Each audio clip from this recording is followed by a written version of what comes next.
Como anunciado ao começo da missa, nós temos a ocasião da última missa do ano litúrgico. Ontem foi dito que a igreja não se rege pelos dias do calendário civil. Para a igreja, o primeiro dia do ano não é dia 1º de janeiro, nem o último é o dia 31 de dezembro, senão que o primeiro domingo de Advento marca o começo do ano litúrgico e a missa de hoje, o dia de hoje, ou seja, a véspera do primeiro domingo de Advento, é o final do ano litúrgico. Nesse ano nós temos a graça de celebrar o final do ano litúrgico com a missa de Santa Maria em sábado, lembrando que o dia de sábado ele é reservado para a comemoração da Santíssima Virgem Maria, pelo fato de que ela, naquele sábado santo, no sábado onde Nosso Senhor esteve morto e permaneceu ali com o seu corpo sem vida no Santo Sepulcro, somente a Santíssima Virgem Maria manteve a fé íntegra naquele dia de sábado. Por isso nós cultuamos Nossa Senhora de maneira particular no dia de sábado. Liturgicamente falando, nós nos encontramos entre dois evangelhos exatamente iguais. O último de Pentecostes e o primeiro de Advento são o mesmo evangelho, narrado por dois evangelistas diferentes. Veremos que amanhã o evangelho de São Lucas, que é da missa do primeiro domingo de Advento, narra exatamente o que foi narrado no último domingo de Pentecostes, o final dos tempos.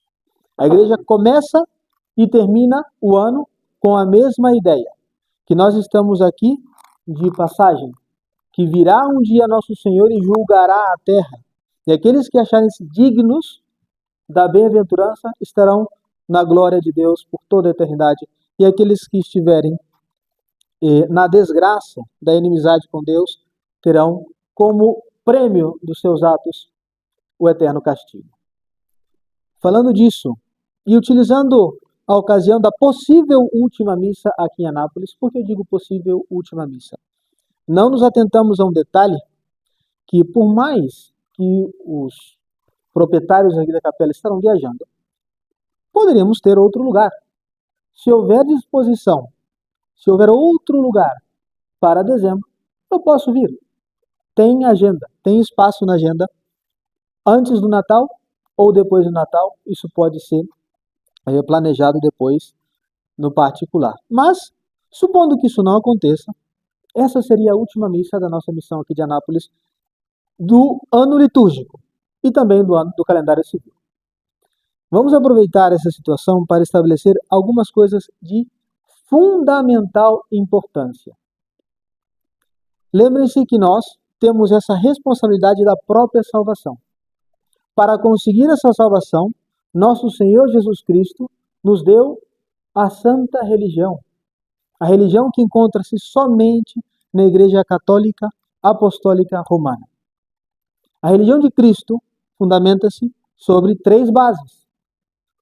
O culto que render a Deus que Ele mesmo nos deu, as verdades que nós devemos acreditar para poder, de fato, chamar as nossas pessoas de católicos, devemos acreditar em todas as verdades que a Igreja estabelece como críveis. E, além disso, nós devemos seguir as leis da Igreja. Se nós tiramos alguma dessas bases, não temos religião. Se nós tirarmos alguma parte de alguma dessas bases, não temos religião. Nós estamos nessa situação inédita da história da Igreja, onde deveria vir a verdade, vem a abominação da desolação, como foi pregado aqui no dia de ontem. É verdade que muitas vezes algumas expressões, algumas ideias que têm uma expressão teológica muito profunda pode não ser entendida.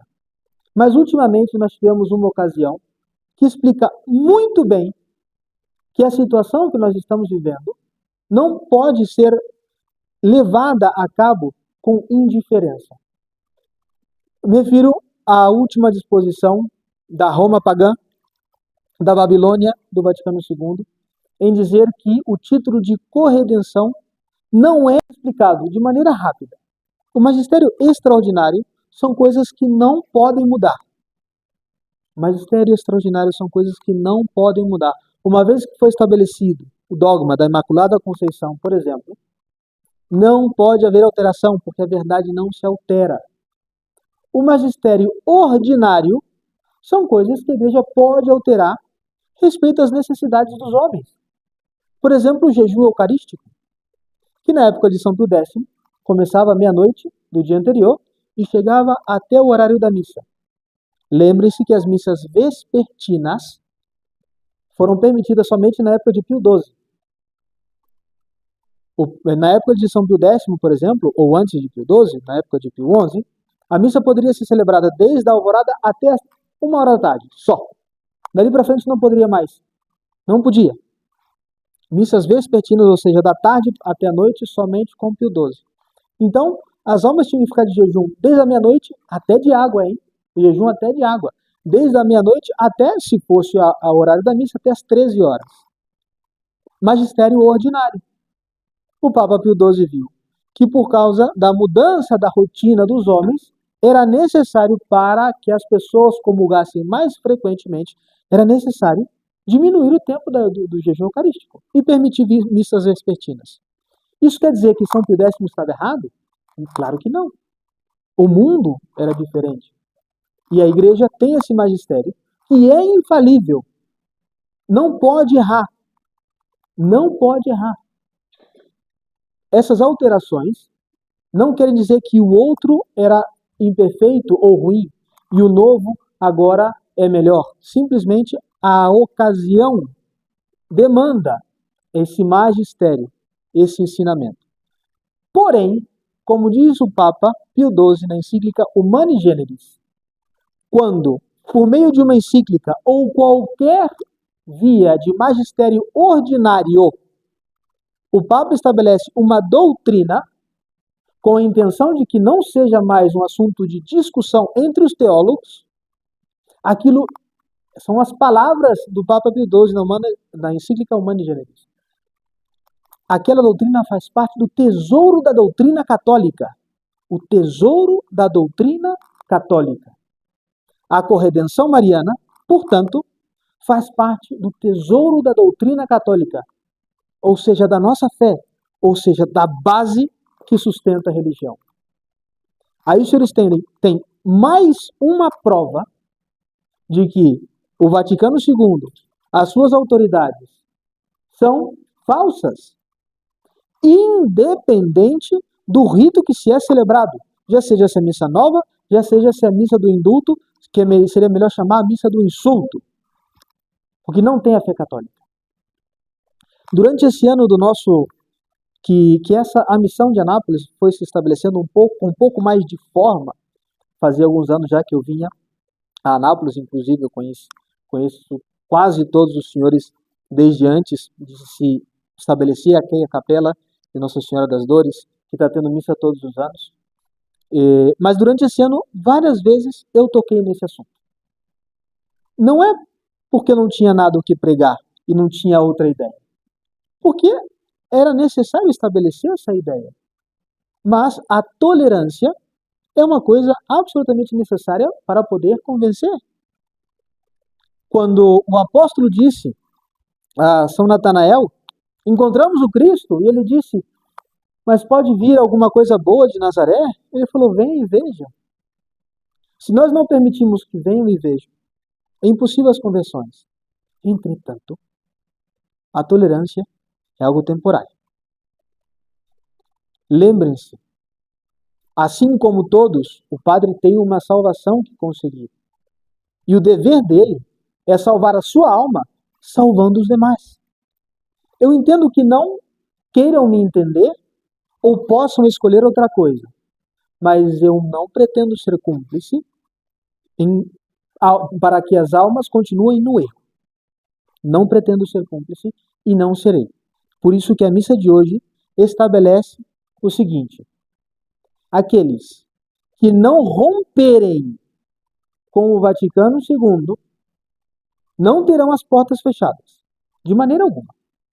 Mas enquanto a recepção de sacramentos, haverá um pouco mais de rigor, porque já não é uma novidade.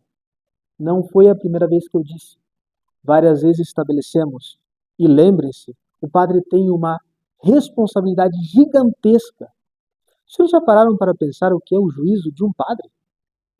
Quando ele morra, ele apresente-se diante de Nosso Senhor e tenha que render conta de cada confissão, cada direção espiritual, cada alma que passou pelo seu trabalho. É muita responsabilidade. Nós não vamos expulsar ninguém, de maneira alguma. Mas lembre-se, há um assunto de muito interesse pessoal também. Eu não vou perder a minha alma por absolutamente ninguém. Porque ninguém, fora Cristo, morreu por mim e ressuscitou ao terceiro dia. E aqui nós estamos falando de um assunto muito delicado de devoção popular brasileira. A devoção à Santíssima Virgem Maria, que é algo tão importante. Então, queridos fiéis, estamos abertos a conversas? Com certeza. Estamos abertos a explicações? Com certeza. Mas o tempo de tolerância chegou na sua última missa do último dia do ano litúrgico de 2026 e 2025. E lembre-se que isso é uma responsabilidade do sacerdote. Ele tem que render contas sobre esse assunto. Eu não tenho muito o que oferecer. Não tenho escola, não seminário temos, não tenho missa todos os domingos para oferecer. Mas o que eu tenho para oferecer é o que santifica a escola, é o que santifica a vida em comunidade, é o que santifica a vida cristã, que é a fé íntegra, pura, sem contaminação alguma com os erros do Vaticano II. Alguma. Isso é o que santifica o nosso dia a dia. Isso é o que santifica a nossa família. Então vamos pedir à Santíssima Virgem Maria, com o título de corredentora, que vamos fazer um ato de reparação depois da missa, e prometendo, lembre-se, vamos fazer uma promessa de defender a corredenção mariana. E a promessa não é para defender somente verbalmente, senão que na prática também. Não posso estar com aqueles que aceitam, pelo menos de maneira tácita, esse horror que é a negação do magistério ordinário da Igreja. Por quê? O Papa, desde Pio IX até o Papa Pio XII, todos falaram da corredenção mariana, estabelecendo como doutrina não discutível. Todos. Então, se queremos manter a fé católica, devemos romper com essas comunhões com aqueles que negam esse título da Santíssima Virgem Maria. E, é claro, isso é só a cereja em cima do bolo para tomar finalmente uma decisão. Ave Maria Puríssima. Do Pai, do Filho e do Espírito Santo.